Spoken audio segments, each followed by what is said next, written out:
it was just me and me. And I really white-knuckled like 6 months of sobriety by smoking just a shitload of weed.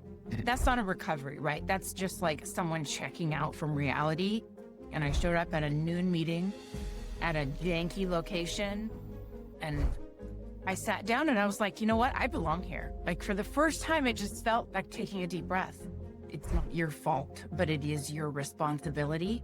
Just tears came down my eyes, and it was like, this is exactly what I needed at this exact point in my recovery.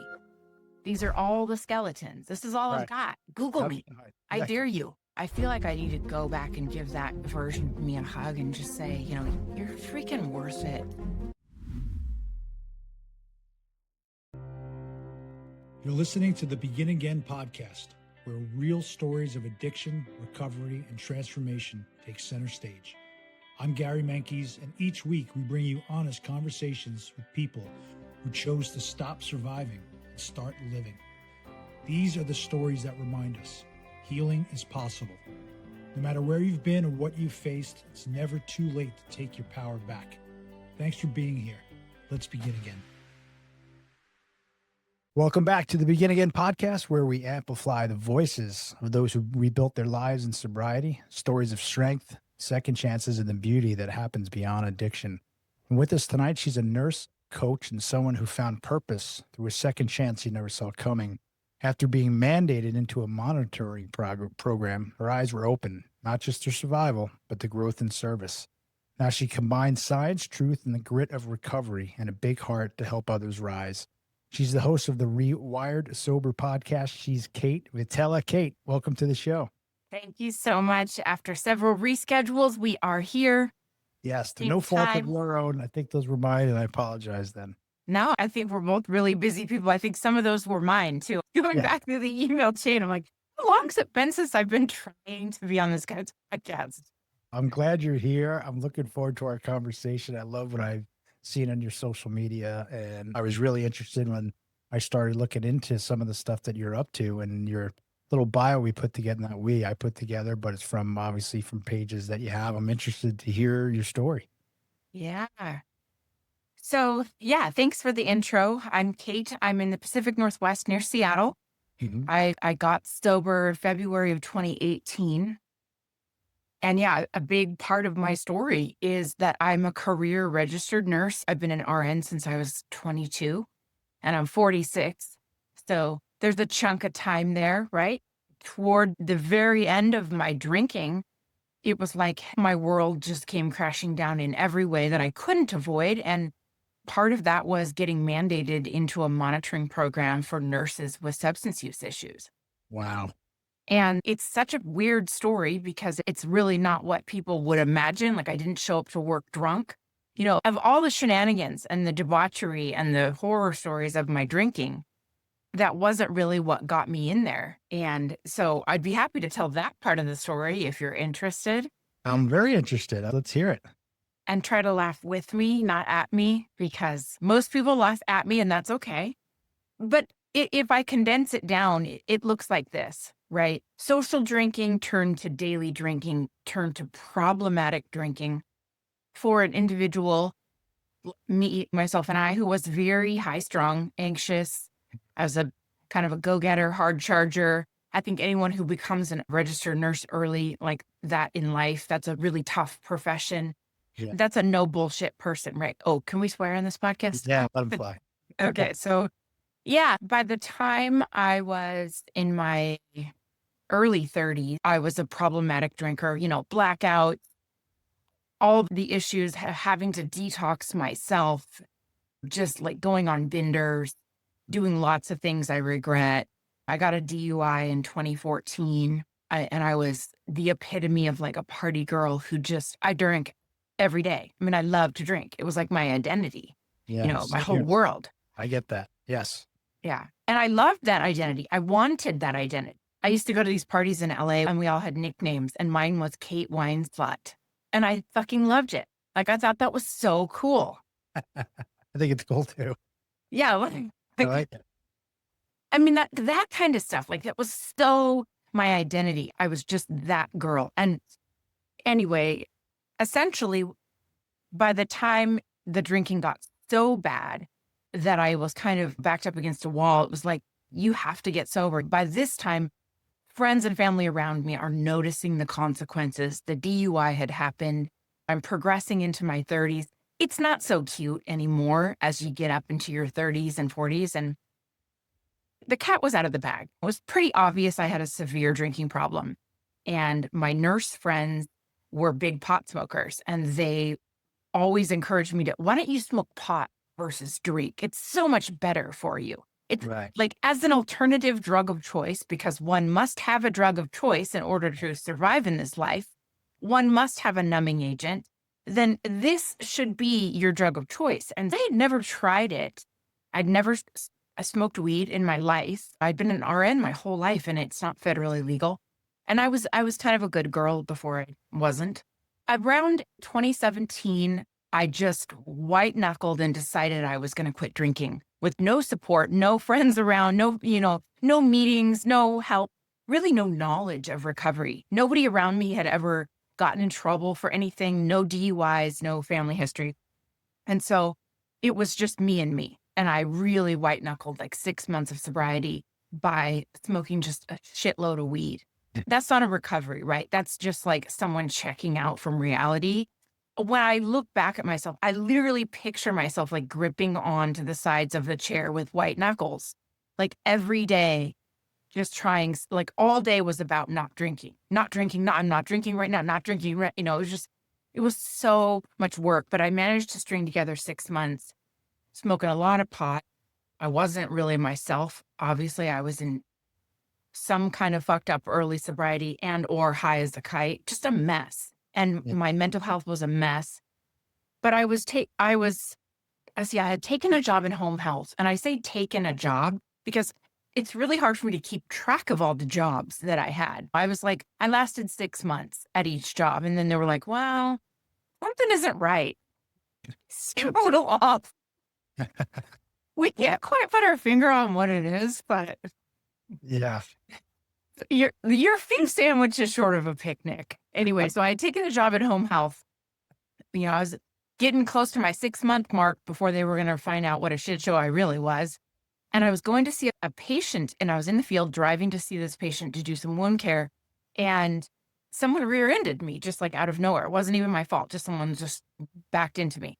And so my work wanted to do an incident report because it was an on-the-job incident, even though I wasn't injured. So they said, well, we need a drug screen. We have to do a UA. We have to do a random UA.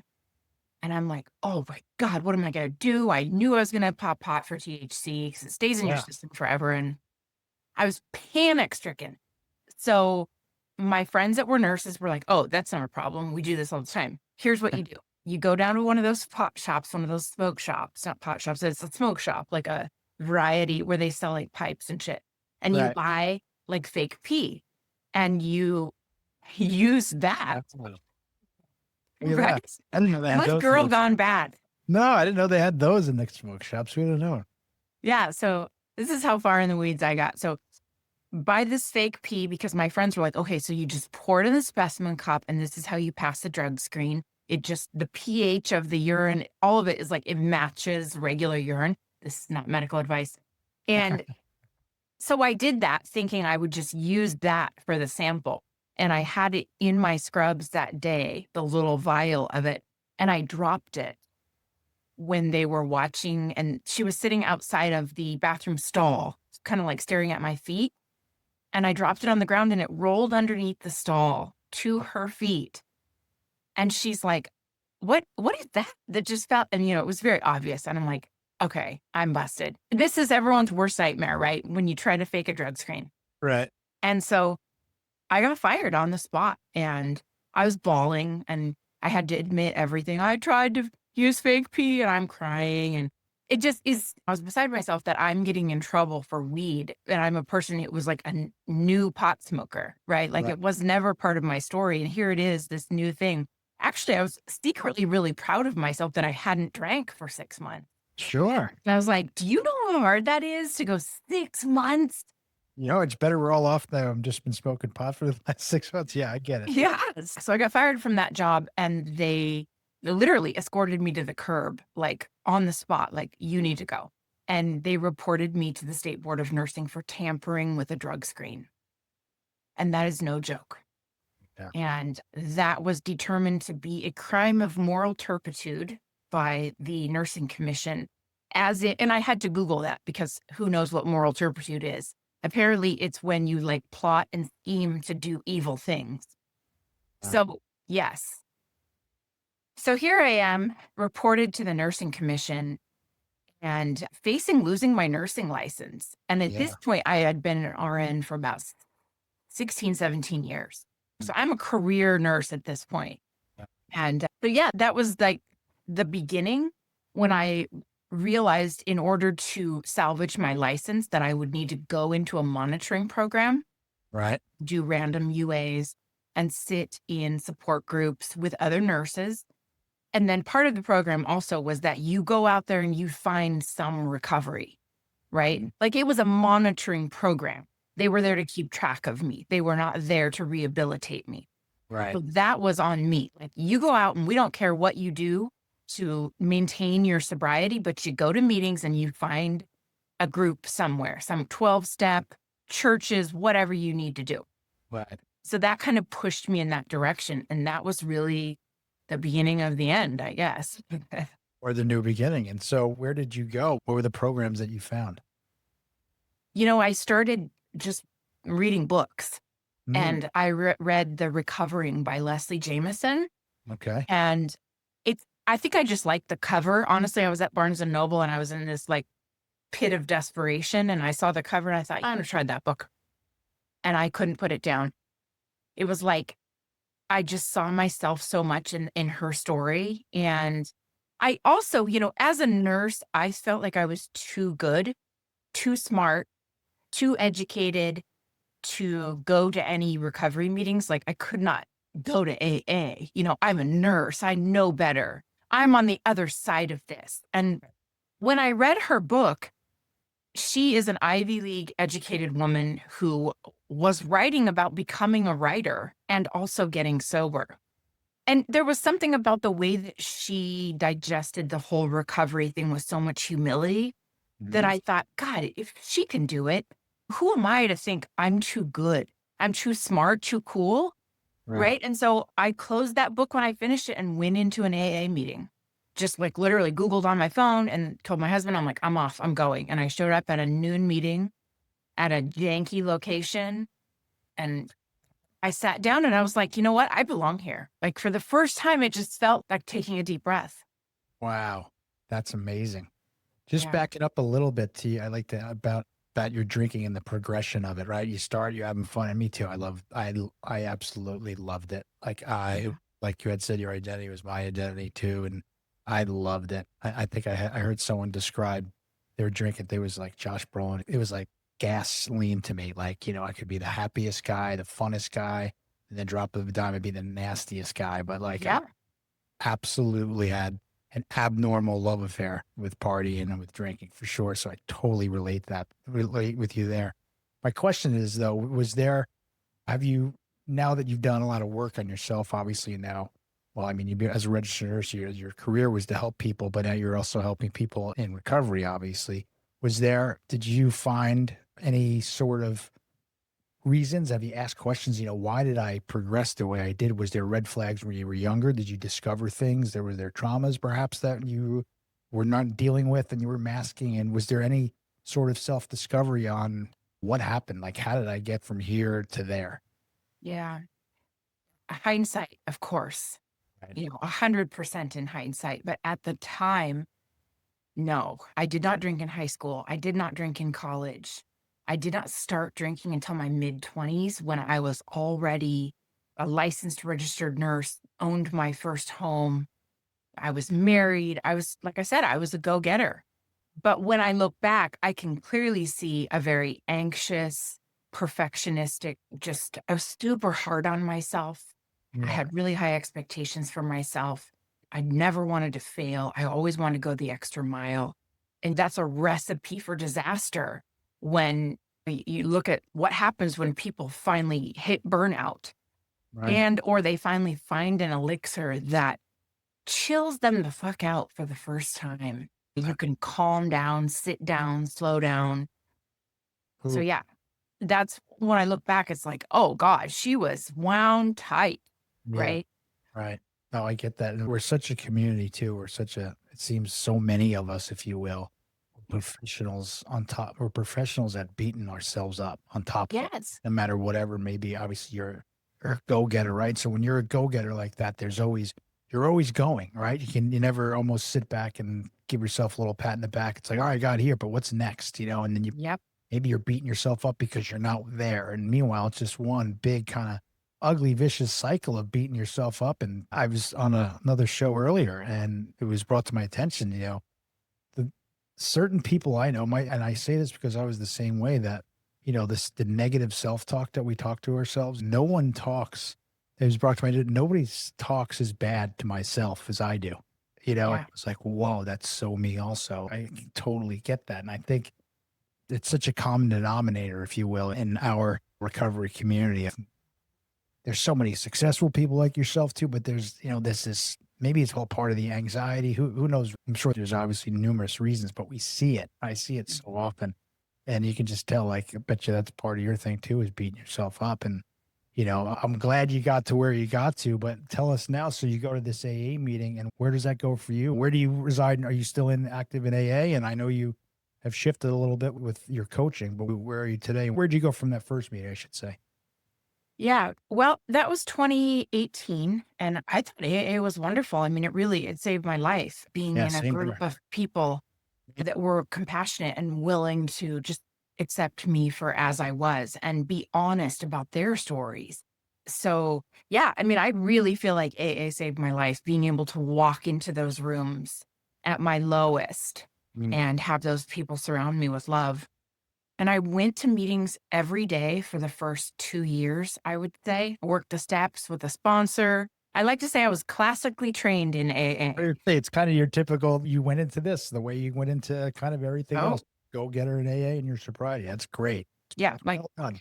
yeah, like I don't fuck around, right? So Bring it on. Yeah.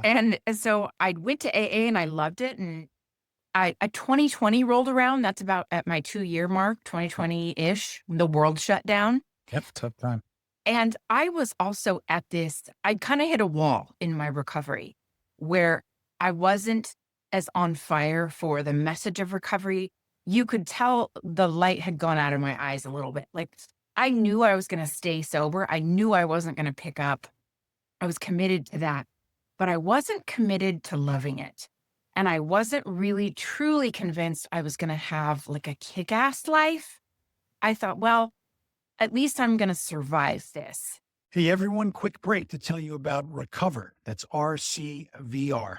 If you're on this journey of recovery, you already know it's not just about quitting. It's about rebuilding. It's about self-discovery and reclaiming your best life. That's exactly why I created Recover, a lifestyle brand built for us, by us, those who have walked through the fire and come out stronger. Head over to recoverbrand.com. That's RCVRbrand.com to grab your Recover gear. We wear it as a daily reminder that you're not alone and that your story is just beginning. And because you're part of this community, use Recover20 for 20% off your first order. And wear your story, share the message, and end the stigma. Now back to the show. And I had so many questions that went unanswered in 12-step rooms. And I was really curious about addiction science. Mhm. And, coming from a medical background, not trying to say I was too good in any way, but I was just really curious. You Yeah. know, what we say in AA becomes so repetitive. It started to feel a bit like an echo chamber. Here. And I hit this wall where I thought, I need something different. I don't know what this is, but this doesn't feel like my forever. And as it turns out, the world shut down and there was no AA. Everything went online. And I tried to go to one or two AA meetings online. But again, I just hit a wall. I needed something else. And so all these recovery groups started popping up. And I found Laura McCowan's group, The Luckiest Club, after reading her book. Mhm. And there was a woman hosting that started an offshoot for just women, moms. I joined that group. And then I went to online meetings Yeah. every day, throughout the time of the pandemic and became a bit of a leader in those communities because I already had a couple years, whereas other people were coming in with 2 weeks. Right. Sure. Sure. But these AA meetings on top of those groups, or these are these are not, these are No, lower McCowan these type of meetings are what I call non-denominational. Like, denominational.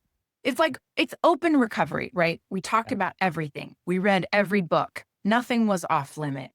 Yeah. And so that was what I needed, sort of an open forum recovery where I could ask all the questions and weather all of the little internal storms without someone saying some AA aphorism back to me, like, something. It didn't feel like an echo chamber. It felt like a group of very curious people. And that's what I needed. I cried. In my first meeting with the Luckiest Club, when they went through their 9 things, I think, ending with, or somewhere in there is, it's not your fault, but it is your responsibility. Mm. Just tears came down my eyes. And it was like, this is exactly what I needed at this exact point in my recovery. So it was really quite beautiful for me to be at that phase. And that's where I got over the hump. And I feel like emotionally sober and Yeah. into the place I am now because of those groups and meeting those people and reading those books. That's funny you say emotional sobriety. It seems to be such a topic, even with my friends in AA, that comes up the most. And these are, seasoned, long-term Yeah. guys in AA long term. We're after emotional sobriety, right? And Yeah. AA saved my life. I'm still very active in AA. I totally hear a lot of the things you're saying. Now, I don't disagree with anything. I'd be lying to you if I did. And I'm kind of chuckling as well because my sponsor at the time, 2020 being the time, he's like, we got to do something. Like, we're all stuck in our house. Let's read the big book on Monday night, 6 o'clock. And there was like 8 of us.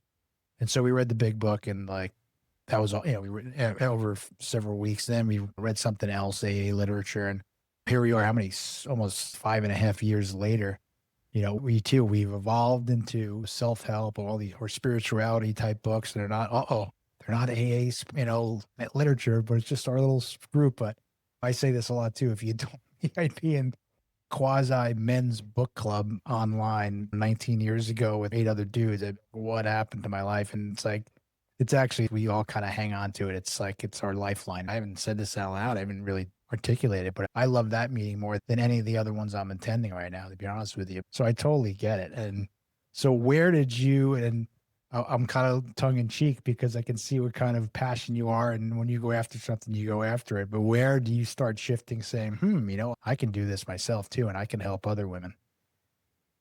Well, because I came from the rooms of AA, it was sort of ingrained in me, like the 5-year mark is when you are kind of over the hump to where maybe you could. I certainly didn't want to start coaching until I hit 5 years. I don't know where I had that number in my head. And that's also because in the medical community, they say like at the 5-year mark, you're also like in remission. Essentially, you're not as at risk to relapse and you have sort of weathered the storm long enough. Right. So, and also at 5 years, I graduated from that nurse monitoring program. Mm. So I think it was around 6 years. Then I was around that time, I was leading a lot of online meetings, talking with a lot of women, guesting on podcasts. I was writing a blog for the online magazine, The Sober Curator. Well, So I was yes. becoming a bit of a public figure in that sense. In no Right. way am I saying I was becoming famous, but my Instagram was open to the public. I was out there on podcasts, all the things, right? You could find me in the Google search. And Can I so, ask, would you consider yourself, because this is a new term when I got here, and it's a community that I actually love, and I mhm, never heard of it before, but it's called Recover Out Loud, right? Like you've heard the yeah, term Recover Out Loud. But yeah, I think it's so important. Again, this is not, again, just another disclaimer. I'm fully in AA. I love AA. It saved my life. But I think there's some things that have evolved in, what is it, 80 years or whatever it may be. And I don't think it should be, a secret. I don't think they even meant for him to be some kind of secret. I know it's anonymous, but I don't think it's to me. I think I started the podcast because I feel like, more than the 20 people in this church basement can probably benefit to hear this amazing comeback story that we hear every single time at these meetings. Now you have celebrities, we have this whole community of Recover Out Loud. And I think it helps so many people. You talked about the book you read. When I was struggling, 19 years ago, I was in and out for 4 years, and I haven't had a drink in 19 plus years now. But, my girlfriend gave me a book called Courage to Change. And it was a bunch of excerpts of, like, Pete Townsend was in there and he was sober. Maybe some CEOs were in there, and it helped me so much. I'm like, wow, these people, like these guys, not only are they sober, but they're sharing their story with people. And it kind of gave me a little opening that it's okay, and in a weird way, like, that book is, I don't know when it was written, but it's got to be well over 20 years ago, because that was 20 years ago when I read it. I don't know when it came out, but that's a level of recovering out loud. That's, I hear the term, I recover out loud so others don't have to suffer in silence. So I'm asking you, like, you are part of that community. I never heard of the term, and now I'm part of that community, for sure, a proud part of that community. Yeah, that was also, I think now that you bring that up, that was a big pivot for me around the 2.5-year mark when I started going to meetings online. Then my online presence was also recovering out loud because, we joked at that time, like, all of our friends were anonymous or they lived in our computer because the whole recovery community was online then. Yeah. And so the only way for me to stay connected was to recover out loud. Right. And also, I had nothing left to hide. Like, when you get in trouble as a nurse, it becomes public knowledge. When you're reported to the board, your name goes on this list, and it's like, it's public knowledge. Like, if you hold a license like I did, anybody can find out what you've done. And so it became also like a sense of freedom for me. Like, this is all of it. These are all the skeletons. This is all I've got. Google me. I dare you. And again, like I said, I was on a lot of podcasts. I was talking about my story. I was blogging. I was posting on social media, leading meetings, basically doing everything but the coaching part. And I was looking online. It suddenly hit me that I would like to start professionally coaching after making fun of sober coaches secretly in my head, because I was, that's dumb. Who would do that? But that's the way the world works. And so I'm looking through online for these various programs. Actually almost signed up for Jay Shetty's coaching program because I like him. I like his podcast. I think he's legit. I'm like, I'll do like a monk. Yeah. And I did some discovery calls with various leaders of coaching programs. Mhm. And it really didn't occur to me that I wanted to focus on sobriety, but I knew I wanted to do some one-on-one coaching. And then I found out that as nurses, you could become a board certified nurse coach, meaning that it actually goes on your RN license. Wow. And like, who knew this thing, right? And so I found a program for registered nurses where you go through a long period of time of book training, and then you coach pro bono. It's supervised, it's monitored, and then you sit for the state board exam and you actually get board certified. And I was already board certified in mental health and addiction. And so I had this like extra letters on my name. Of course, I have extra letters on my name because I have to do everything, right? And so I became a nurse coach. And even then I was like, I don't really know. Maybe I'll talk about confidence. Maybe I struggled with disordered eating. But it was like, no, to my core, I wanted to coach other people and I wanted to talk about sobriety with women. That's what I really wanted to do. Yeah. That's incredible. And so that's where you kind of launched that. I mean, that really worked for you as well, right? You have all the credentials already.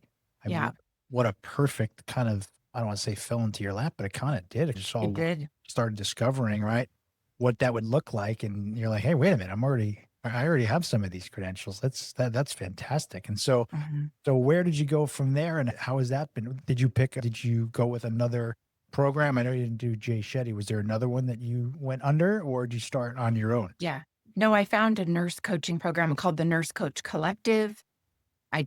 Went through them. I got board certified. The state test was brutal, but got through that. And then I did a mentorship program with some other registered nurses that kind of guide you through building a business, because nurses don't know how to start their own business. And I was not an entrepreneur. I didn't know. And so I went through that to learn how to build a coaching platform and how to structure my messaging and how to charge clients and how to use a payment processor, various little things like that. They taught me, and I became such good friends with the community of nurse coaches. And in fact, I was on one of their podcasts yesterday. And so that's been really awesome. And we joke like hashtag nurses do it better. But if you're going to choose a health coach in any specific specialty, diabetes or weight or cancer, or you want a nurse, right? Like Joe Schmo off the street who has a $19 life coaching certificate. I think nurses do it better. I'm willing to bet. No argument there. No argument. My grandmother was the head nurse at Southampton Hospital out in Long Island. So nurses have a special place in my heart for sure. Yeah, so that's kind of how this all. If you would have told me a few years ago that I would be sobriety coach, as a sobriety coach and a nurse coach and all that, I would be like, no, dude, I'm not doing that. That's dumb. Yeah. And now you love it. Look at that. Go figure, right? Yeah. But just like you said, not only did it fall into my lap, but it was bigger than me, right? There's so much in terms of my higher power and timing and the universe. It's bigger than me. And so part of it was just surrendering to this is the way it's going to go.